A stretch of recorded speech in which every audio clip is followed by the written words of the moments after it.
सो आज की इस वीडियो में हम देखेंगे चैप्टर 9 की न्यूमेरिकल थर्मोडायनेमिक्स, यूनिस सेंजल की बुक से है। सही है, क्या बोला है? An ideal auto cycle has a compression ratio of 8 compression ratio है। क्या था कंप्रेशन रेशियो? पिछले पार्ट में डिटेल में डिस्कस करा हमने। वी मैक्स जब पिस्टन हमारे पास बॉटम डेड सेंटर पे होता है और जब पिस्टन मूव करके हमारे पास टॉप डेड सेंटर पे आता है तो वो वी मिनिमम हो जाता है। तो ये वी मैक्स और वी मिन का जो रेशियो है वो हमारे पास कंप्रेशन रेशियो है, वो 8 है। हमने ये भी देखा था लिमिट कितनी थी, तकरीबन 6 से 10 तक की लिमिट हो सकती है। क्यों हो सकती है, ये सब उस वीडियो में है। सही है। At the beginning of compression ratio process air is at 95 kilo pascal. तो हमारे पास पी है, P1 वो 95 किलो पास्कल लिया है कंप्रेशन प्रोसेस से, बिगनिंग ऑफ कंप्रेशन प्रोसेस से पहले। सही है। और उसका टेम्परेचर T1 दिया हमारे पास 27 degree centigrade and 750 kilo joule per KG of heat is transfer to air during the constant volume heat addition. हमने बोला था कांस्टेंट वॉल्यूम हीट एडिशन 2 से 3 वाला प्रोसेस, जिसमें हमने एजम्पशन करा था कि हम जो ना फ्यूल कंबस्ट वगैरह नहीं होता, हम इसको किसी सोर्स से हम हीट ऐड करा देंगे तो वही हीट जो ऐड कराई है क्यूइन वो 750 किलो जूल पर केजी है हमारे पास स्पेसिफिक हीट। उसके बाद क्या बोला हमें? Assuming cold air standard assumption. ये हमने देख लिया था कि क्या होगा इस कोल्ड एयर स्टैंडर्ड एजम्पशन पे, कि रूम टेम्परेचर पे हमारे पास स्पेसिफिक हीट कांस्टेंट हम ले लेंगे। उसके बाद क्या है? Neglected the variation of specific heat. वही बात कर दी कि हम स्पेसिफिक हीट वेरिएशन को नेग्लेक्ट कर देंगे। मालूम क्या करना है? Pressure and temperature at the end of heat addition process. Heat addition process जो हुआ था हमारे पास 2 से 3 वाला, तो वो हमारे पे प्रेशर एंड टेम्परेचर चाहिए। अच्छा, द नेटवर्क आउटपुट जो हमने डब्ल्यू नेट निकाला है Q in minus Q out करके, फॉर्मूले भी हमने लास्ट में डिस्कस करे थे। और क्या? थर्मल एफिशिएंसी मालूम करनी है कितनी होगी। और द मीन इफेक्टिव प्रेशर, वो फिक्टिशियस प्रेशर जो हमने देखा था वो हमने मालूम करना है भी। अच्छा, अब ये जो कांस्टेंट हम यूज़ करेंगे उसमें आर होगा, जो हम टेबल A1 से हम लेंगे। आर एयर के लिए 0.287 किलो जूल के जी केल्विन होती है। अच्छा, CP और CV एयर के लिए A2B से निकल जाएगा आपके पास। कोल्ड एयर स्टैंडर्ड एजम्पशन है तो 300 किलो केल्विन। सही है। टेम्परेचर पे हम निकालेंगे CP 1.005 kilo joule per KG kelvin, और CV हमारे पास है CV हमारे पास है 0.718 kilo joule per KG kelvin. सही है। और K हमारे पास क्या है? 1.4। तो हम क्या करेंगे? हमने फॉर्मूले सब डिस्कस करेंगे। पहले हमने क्या करा? T1 हमें गिवन दिया था, T1 हमें गिवन गया था 27 डिग्री सेंटीग्रेड। इसको केल्विन में कन्वर्ट कर देंगे क्योंकि हम न्यूमेरिकल्स में ज़्यादातर केल्विन यूज़ करते हैं, केल्विन से ही कैलकुलेशन। सही है। तो हमारे पास R हमें पता है कंप्रेशन रेशियो जो 8 दिया हुआ था, K हमें लास्ट में बताया 1.4 जो हमने टेबल से निकाला लास्ट में। अच्छा, तो T2 यहाँ हमारे पास आ गया 689.219 केल्विन। अच्छा, T2 कब हुआ? जब हमारे पास कंप्रेशन प्रोसेस हुआ। कंप्रेशन क्या हुआ? पिस्टन ऊपर जाए, क्लीयरेंस वॉल्यूम थोड़ा सा रह गया, जब टॉप डेड सेंटर पे पहुंचा तब जो है ना उसका टेम्परेचर क्या था? 689.219 केल्विन। सही है। अब P2 मालूम करना है, उस टाइम पे प्रेशर कितना, तो हमने प्रेशर का भी फॉर्मूला देखा था कि P2 V1 divided by T2 equal to P1 T2 divided P1 T2 और T1। भाई मैं लिख देता हूँ P1 V1 upon T1 equal to P2 V2 upon T2। सही, यहाँ से हमने ये फॉर्मूला अरेंज कर लिया। P2 हमें चाहिए था तो T2 इधर डिवाइड में मल्टीप्लाई में चला गया T2, और V2 यहाँ पे डिवाइड में आ गया। अच्छा, V1 और V2 हमने इसलिए अलग कर दिया कि V1 V2 किसके बराबर है? ये आपको पता होगा, कंप्रेशन रेशियो के बराबर है। तो हमने यहाँ पे R से रिप्लेस करना है। सही है। तो यहाँ पे R रखा, T2 हमने यहाँ निकाल लिया, T1 गिवन दिया हमें, तो ये हमारे पास यहाँ से P2 निकल आया 1746.02 किलो पास्कल। ये कब है? जब वही टॉप डेड सेंटर पे पहुँच गया हमारे पास पिस्टन। सही है। क्यू इन 2 से 3 प्रोसेस में क्या होता है? हमारे पास हीट एडिशन होती है हमारे पास, तो कांस्टेंट वॉल्यूम हीट एडिशन हम देखेंगे। अच्छा, हमें क्यू इन हमें गिवन दिया था 750 किलो जूल पर केजी, तो ये स्मॉल क्यू इन होगा। सही। तो हमारे पास ये बराबर होगा CV T3 माइनस T2 के। तो यहाँ से हमें CV कितना पता है? हमें 0.718, T3 हमें नहीं पता, T3 मालूम करना है। और T2 हमारे पास कितना आया था? 689.219। सही है। तो यहाँ से T3 हमारे पास आ गया 173.787। ये कौन सा प्रोसेस है? जब हमारा पिस्टन क्या हुआ? 1 से 2 हुआ, कंप्रेशन से गया हमारे पास कंप्रेस हुआ। 1 से 2 कंप्रेशन प्रोसेस, आइसेंट्रोपिक कंप्रेशन। सही है। फिर 2 से 3 में हमारे पास क्या हो? Constant volume heat addition. फिर 3 में आया मतलब वापस नीचे आया तो क्या हुआ हमारे पास एक्सपेंशन प्रोसेस, तो हमारे पास T3 आ गया। सही है, फिर दोबारा यही फार्मूला हमने यूज़ करा आइडियल गैस इक्वेशन का, P3V3/T3 equal to P2 V3/T3। सही है, यहाँ से हमारे पास वॉल्यूम हमें पता है V1 और V2 बराबर है। सही, तो हमने ये अरेंज करा V1 और V2 बराबर हैं, तो ये कट हो गए, कांस्टेंट वॉल्यूम है। अच्छा, हमने यहाँ कहा था 2 से 3 प्रोसेस, तो 2 और 3 हमारे पास, अगर मैं डायग्राम दिखाऊँ 2 और 3, सही है, 2 और 3 पे क्या था हमारे पास वॉल्यूम बराबर थे, तो हमने यहाँ पे इसको 2 और 3 कैंसिल कर दिया हमारे पास वॉल्यूम, तो हमने यहाँ से P3 अरेंज कर लिया, तो P3 हमारे पास आ गया 4392.25 किलो पास्कल। सही है, P3 भी हमारे पास आ गया। अच्छा, T4 अगर हम देखें, T4 के फार्मूले भी हमने देखे थे, T4/T3 और V3/V4 की होल पावर K-1 थी। अच्छा, V3/V4 किसके बराबर था, 1/R के। सही है, तो यहाँ से हमारे पास कंप्रेशन रेशियो आ गया 8 और K हमें 1.5 था और -1 करा और इसको मल्टीप्लाई करा दिया टेम्परेचर 3 से, जो हमने निकाला था T3 1733.787, इसको 1734 ले लिया, तो यहाँ से T4 मेरे पास आ गया 755। अच्छा, T4 कौन सा था, देखें T4 हमारे पास कौन सा प्रोसेस था, जब हमारे पास यहाँ पहुँच गया, पहले क्या हुआ हमारे पास आइसेंट्रोपिक कंप्रेशन, फिर हीट एडिशन कांस्टेंट वॉल्यूम, फिर उसके बाद आइसेंट्रोपिक एक्सपेंशन, तो ये 4 आ गया हमारे पास। सही है, फिर उसके बाद क्या होता है हमारे पास क्यू आउट हो जाती, कांस्टेंट वॉल्यूम हीट एडिशन। हमने क्या बोला था, हीट एडिशन प्रोसेस पे निकालना है, तो T3 हमने निकाल लिया था। सही है, और P3 भी हमने निकाल लिया था। अच्छा, T4 हमने यहाँ से निकाल लिया। अब हम बात करते हैं क्यू आउट की। अच्छा, 4 से 1 जो होता है हमारे पास constant volume heat rejection process, तो क्यू आउट मेरे पास आ गया CV T4 - T1। CV हमने शुरू में देख लिया था 0.718। T4 हमारे पास है 755 केल्विन। T1 हमारे पास कितना था, 300 केल्विन, जो गिवन दिया था 27 डिग्री सेंटीग्रेड। फिर उसके बाद ये क्यू आउट हमारे पास आ गया 327 किलो जूल पर केजी। तो यहाँ से वर्क नेट किसके बराबर हो गया, कितना हमने एनर्जी उसको दी हीट और कितनी रिजेक्ट कर दी, तो वो जो डिफरेंस लिया उसने वो काम करने में इस्तेमाल हो गया, तो वर्क नेट आ गया हमारे पास 423 किलो जूल पर केजी।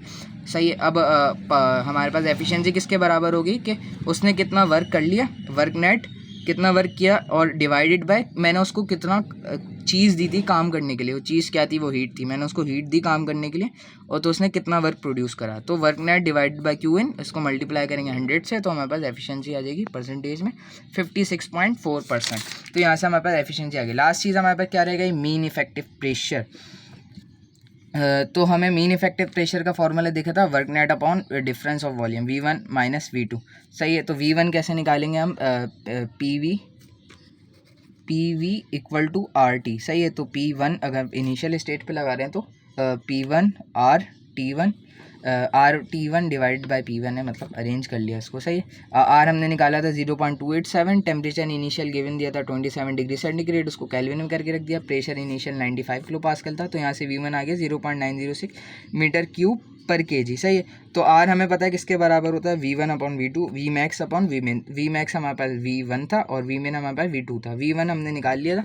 सही है, तो यहाँ से हमारे पास V2 आ गया इजीली, तो V2 आ गया 0.113। देखें कितना फ़र्क है, जब Vmax कितना था, जब बॉटम डेड सेंटर पे पहुँचा था 0.9 वॉल्यूम था, जब टॉप डेड सेंटर पे पहुँचा तो 0.1 हो गया, मतलब उसका 9 टाइम्स कम हो गया। सही, तो मीन इफेक्टिव प्रेशर के फॉर्मूले में हमने वैल्यू प्लग करी, तो यहाँ से हमारे पास आ गया मीन इफेक्टिव प्रेशर 533.4। सही है, ये हमारे पास न्यूमेरिकल डन हो गया। सही, एक न्यूमेरिकल इसमें है जो मैं डिस्कस करता हूँ, थोड़ा उसके अंदर ज़्यादा काम है। देखिए मीन इफेक्टिव प्रेशर, अच्छा ये न्यूमेरिकल है हमारे पास, तो वेरिएबल वाला हमने नहीं करना। 41 है हमारे पास, 9-41। अगर 9-41 को हम देखें, हमें क्या दिया है, इसको डिस्कस करूँगा मैं, इंशाल्लाह आपको क्लियर हो जाएगा। अगर क्लियर ना हो तो आप कमेंट सेक्शन में पूछ लेगा, हमने डिटेल में इसके डिस्कस करें, इसकी थ्योरीज वगैरह को भी। सही है, 4 सिलेंडर 4 स्ट्रोक इंजन। सही है, 4 सिलेंडर हमारे पास है और 4 स्ट्रोक इंजन है हमारे पास। सही है, 2.2 लीटर।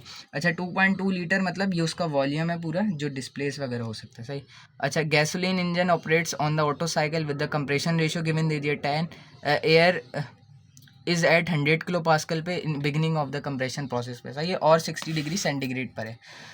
फिर उसके बाद क्या कह रहे हैं, and the maximum pressure in the cycle से जो प्रेशर मैक्स था वो 8 मेगा पास्कल है। और क्या दे रहे हैं, एक्सपेंशन प्रोसेस में be model as polytropic with a polytropic constants. सही है। इसको जो हमारे पास एक्सपेंशन प्रोसेस था हमारे पास वो आइजेंट्रोपिक एक्सपेंशन होता था। सही है, उनको रिप्लेस कर दिया, आइजेंट्रोपिक कंप्रेशन और आइजेंट्रोपिक एक्सपेंशन प्रोसेस को रिप्लेस कर दिया हमने पॉलीट्रॉपिक प्रोसेस से है। सही है, उसका पॉलीट्रॉपिक कांस्टेंट कितना दिया, 1.3 दे दिया। यूज़ करने का बोला है कौन से स्पेसिफिक, जो स्टैंडर्ड कोल स्टैंडर्ड कोल एयर अजम्पशन है हमारे पास 850 किलो केल्विन पे बोले हमें। सही है, कांस्टेंट जो स्पेसिफिक बोले, रूम टेम्परेचर पे नहीं बोले। सही, डिटरमाइन करना है हमारे पास the temperature at the end of expansion process, ये हमें पता है T3 P3 वगैरह।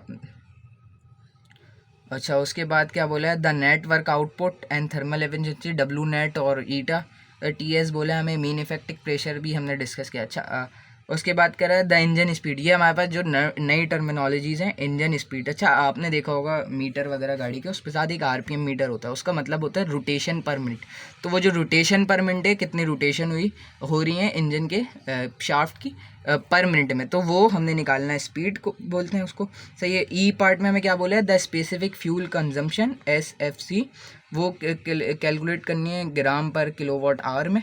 अच्छा, डिफाइन करा उसको, define as the ratio of the mass of the fuel consume. ये क्या है, मास, ये जो हमारे पास ये है mass of fuel consume to the net work produce. सही है, मास ऑफ फ्यूल कितना यूज़ हुआ और कितना वर्क प्रोड्यूस हुआ, ये हमारे पास है स्पेसिफिक फ्यूल कंजम्पशन।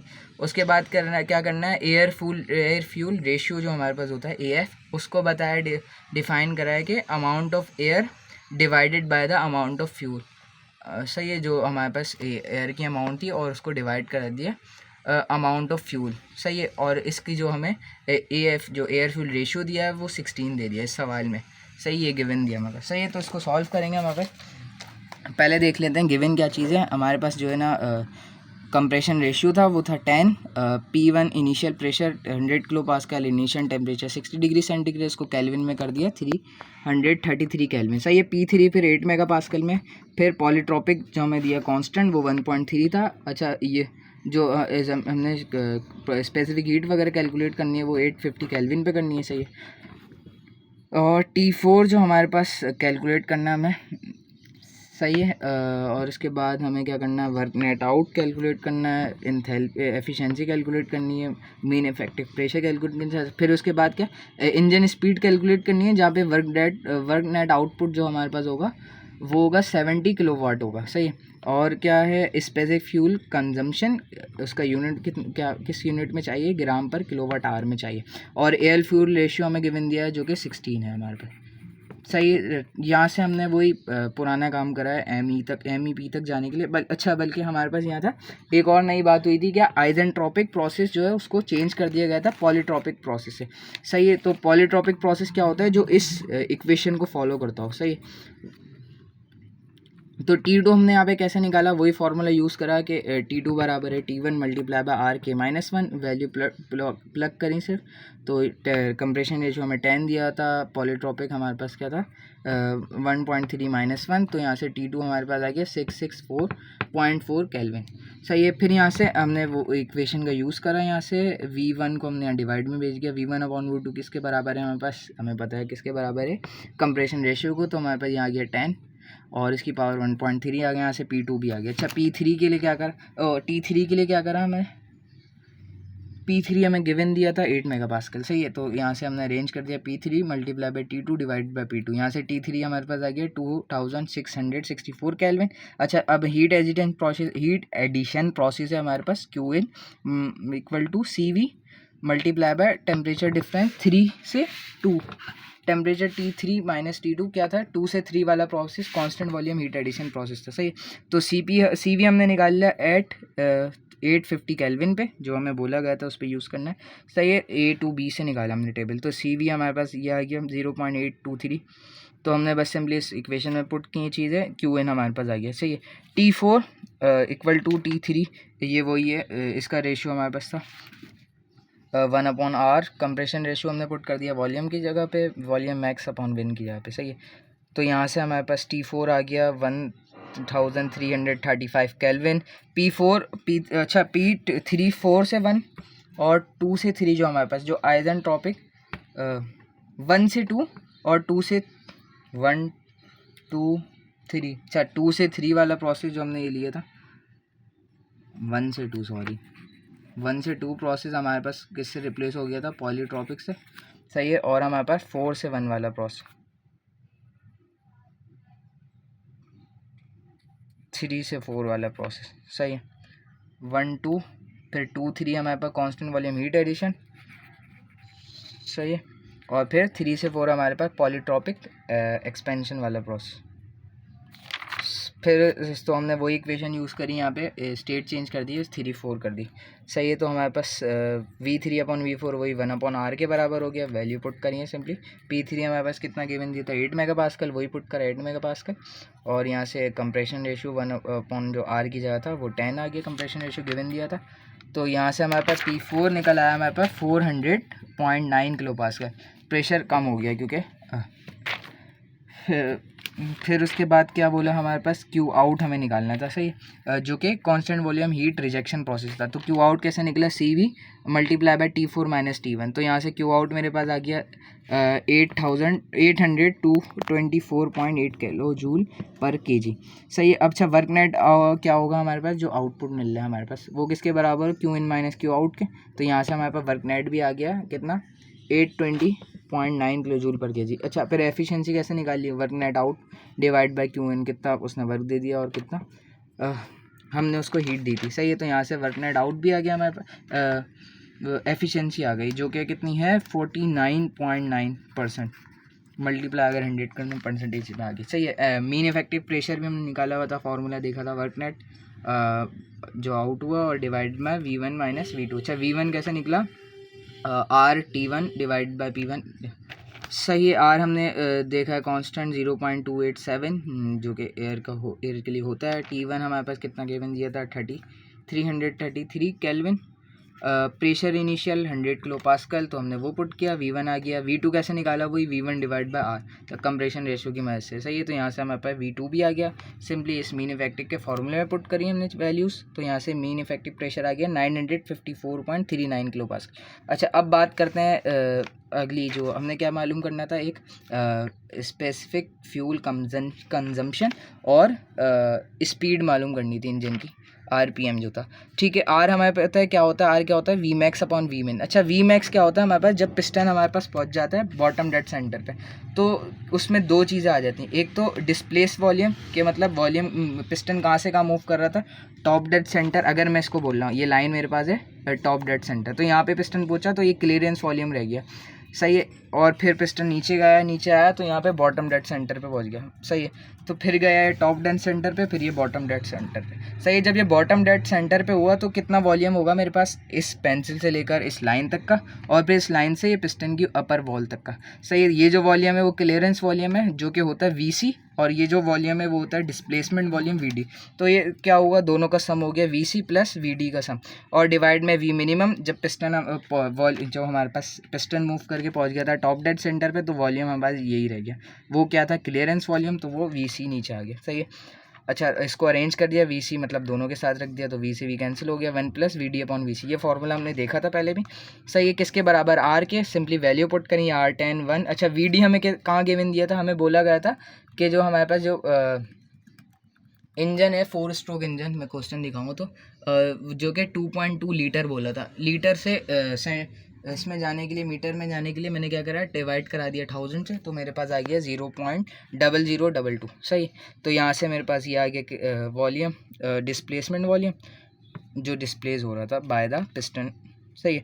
तो यहाँ से मेरे पास VC निकल आया मतलब VC क्या है जब इनिशियल हमारे पास जब स्टार्ट हो रहा था प्रोसेस तो हमारे पास बॉटम डेड सेंटर पे था सही है। तो ये जो वॉल्यूम था हमारे पास क्लियरेंस वॉल्यूम वो मैंने निकाल लिया ये जो वॉल्यूम ऊपर रह गया था क्लियरेंस वॉल्यूम वो आ गया 0.000244 मीटर क्यूब सही है। अब मुझे क्या करना है इस क्लियरेंस वॉल्यूम में कितना मास था वो निकालना है। कैसे निकलेगा मैंने इक्वेशन पढ़ी है PV = mRT वो लगा दी मैंने मुझे चाहिए मास वो जो टोटल मास था उस वक्त सही है। तो PV डिवाइड RT1 जब initial beginning of the process जो हो रही थी हमारे पास, सही है।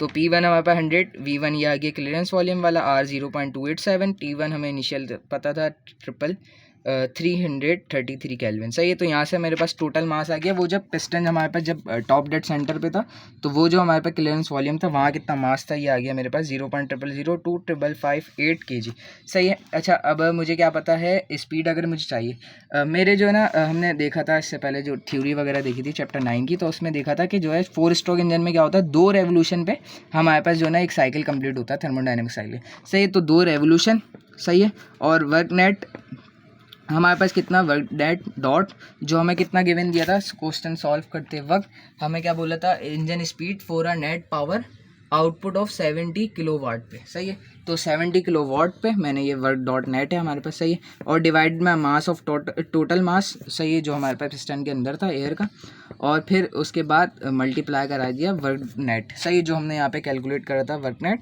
जो कि कितना था Q in minus Q out से 820.9, सही है, 820.9, सही। यहाँ से मेरे पास स्पीड आ गई कितनी, 66.6833 रेवोल्यूशन पर सेकंड। रेवोल्यूशन मतलब ये 2 से मल्टीप्लाई कर दिया तो 2 रेवोल्यूशन, सही। तो ये रेवोल्यूशन पर सेकंड हो रही थी। अब मुझे किस में चाहिए, रेवोल्यूशन पर मिनट में चाहिए। तो सेकंड से मिनट में जाने के लिए क्या करेंगे, मल्टीप्लाई बाय 60 कर देंगे, सही। तो ये मेरे पास आ गया 4001 रेवोल्यूशन पर मिनट। तो मेरे पास 70 किलोवाट की पावर आउटपुट पे इंजन मेरे पास कितने रेवोल्यूशन लेगा, 4001 रेवोल्यूशन लेगा 1 मिनट के अंदर, सही। अगली चीज़ क्या पूछी थी, स्पेसिफिक फ्यूल कंजम्पशन पूछी थी, सही है। तो वो स्पेसिफिक फ्यूल कंजम्पशन हमारे पास क्या चीज़ थी, मास of fuel divided by work output, सही है। तो हम क्या देखेंगे, हमें पहले क्या मालूम करना है, मास ऑफ फ्यूल मालूम करना है, सही है। अच्छा, ये formula mass of fuel divided by work output, सही। तो मास ऑफ फ्यूल मुझे नहीं पता, तो मास ऑफ फ्यूल मैं कैसे निकालूंगा, हमें फ्यूल रेशियो गिवन दिया था। फ्यूल रेशियो क्या था हमारे पास, mass of air divided by mass of fuel, सही है। फ्यूल रेशियो किसके बराबर होता है, mass of air divided by mass of fuel, सही है।